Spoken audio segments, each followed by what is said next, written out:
नमस्कार दोस्तों, फिर हाजिर हैं एक सुंदर सी कथा के साथ। तो आज की कथा है स्वर्ग के द्वार पितरों के लिए कब और कैसे खुलते हैं। भारतीय धर्मशास्त्रों में पितरों को देवताओं के समान सम्मान दिया गया है। कहा गया है पितृ देवता देवताओं से भी पहले पूजनीय हैं।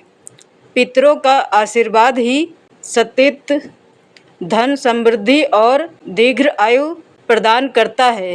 हर वर्ष पितृपक्ष आने पर स्वर्ग के द्वार पितरों के लिए खुलते हैं ताकि वे धरती पर आकर अपने वंशजों का तर्पण स्वीकार कर सकें। यह कथा इन्हीं दिव्य रहस्यों का वर्णन करती है। महाभारत के बाद शांति पर्व में एक प्रसंग आता है। महायुद्ध के बाद जब युधिष्ठिर राज अभिषेक हुए तो वे अत्यंत चिंतित रहने लगे।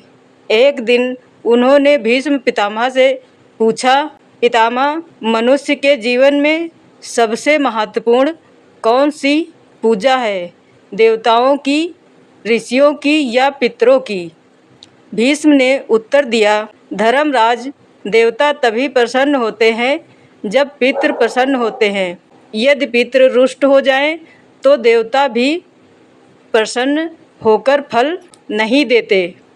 इसलिए श्राद्ध और तर्पण का विधान सबसे श्रेष्ठ है। पितृपक्ष में स्वर्ग के द्वार खुलते हैं और पितृ स्वयं अपने वंशजों के घर आंगन में आते हैं। भीष्म ने आगे कहा, भाद्रपद पूर्णिमा से लेकर अश्विन अमावस्या तक सूर्य जब कन्या राशि में प्रवेश करता है तब यमराज पितृलोक के द्वार खोल देते हैं। इस काल को महालय कहा जाता है।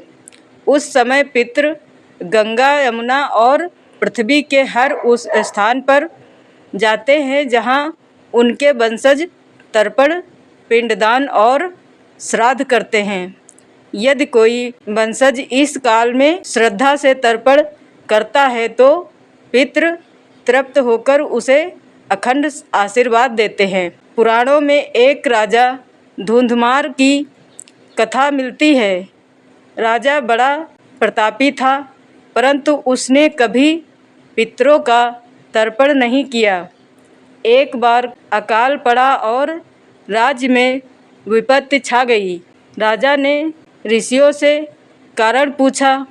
ऋषियों ने कहा, राजन, तुम्हारे पितृ भूखे प्यासे हैं। वे पितृलोक से लौटकर तुम्हारे द्वार पर आए, परंतु तुमने श्राद्ध नहीं किया।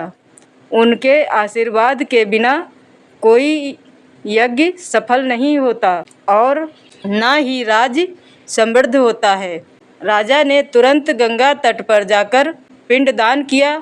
उसी रात स्वप्न में उनके पितृ प्रकट हुए और बोले, वंश, आज स्वर्ग के द्वार हमारे लिए खुले और तुम्हारे पिंडदान से हम तृप्त हुए। अब तुम्हारा राज्य सुख समृद्धि से भर जाएगा। अगली ही सुबह से वर्षा हुई और राज्य में हरियाली छा गई।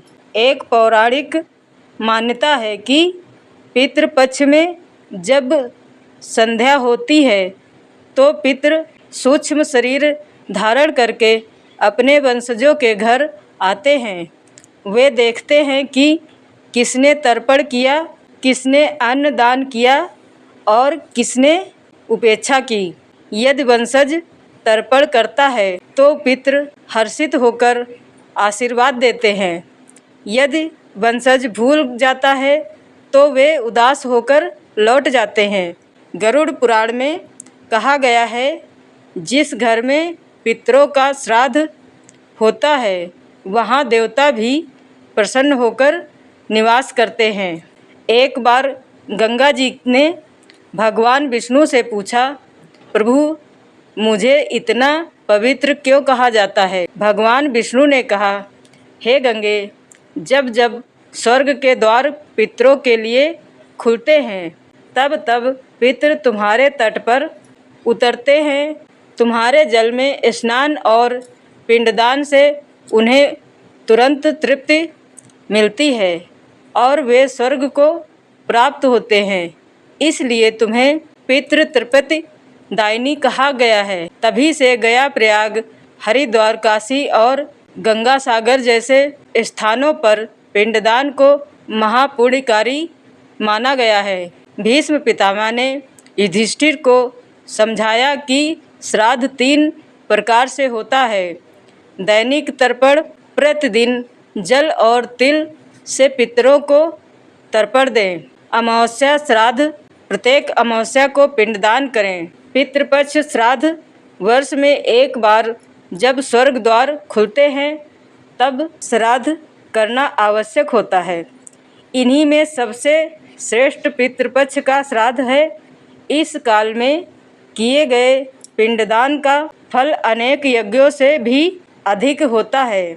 एक बार एक निर्धन ब्राह्मण था। पितृपक्ष आया तो उसके पास अन्न न था। उसने उदास होकर सोचा, मेरे पितृ भूखे रह जाएंगे। तभी एक दिव्य पुरुष ने आकर कहा, ब्राह्मण, तुम केवल एक ताम्र पात्र में जल और तिल डालकर श्रद्धा से तर्पण कर दो। पितृ भावना देखते हैं, धन नहीं। ब्राह्मण ने वैसा ही किया। उसी रात पितृ स्वप्न में प्रकट हुए और बोले, पुत्र, तुम्हारी श्रद्धा से हम प्रसन्न हैं। अब तुम्हें कभी दरिद्रता नहीं सताएगी।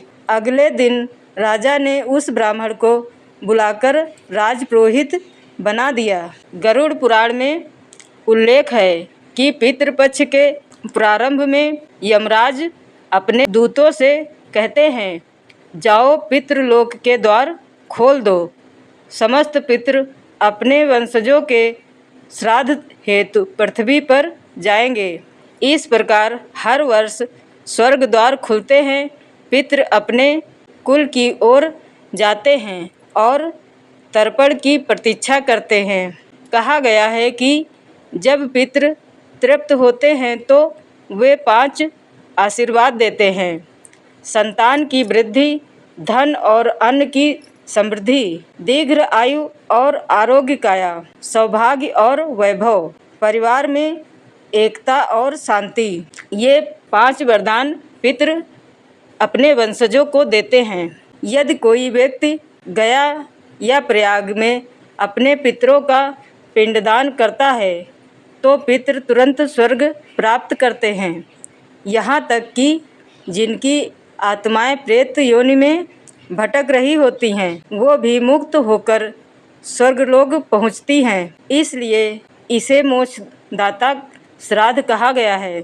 इस कथा से यह स्पष्ट होता है कि पितरों के लिए स्वर्ग के द्वार पितृपक्ष के दिनों में, अमावस्या पर और पवित्र तिथियों में पिंडदान के समय खुलते हैं। पितरों की संतुष्टि के बिना देवता भी प्रसन्न नहीं होते। श्राद्ध केवल अनुष्ठान नहीं बल्कि अपनी जड़ों के प्रति श्रद्धा और आभार है। जो मनुष्य पितरों का पूजन करता है उसके जीवन में कभी अभाव नहीं रहता और उसका कुल हर्ष उल्लास से भर जाता है और हर दुख विपत्ति से सुरक्षित रहता है। तो दोस्तों, अपने पूर्वजों का सम्मान करें और बुजुर्गों का आशीर्वाद लें। धन्यवाद दोस्तों। हम मिलेंगे एक और ऐसी ही कहानी के साथ। तब तक के लिए नमस्कार।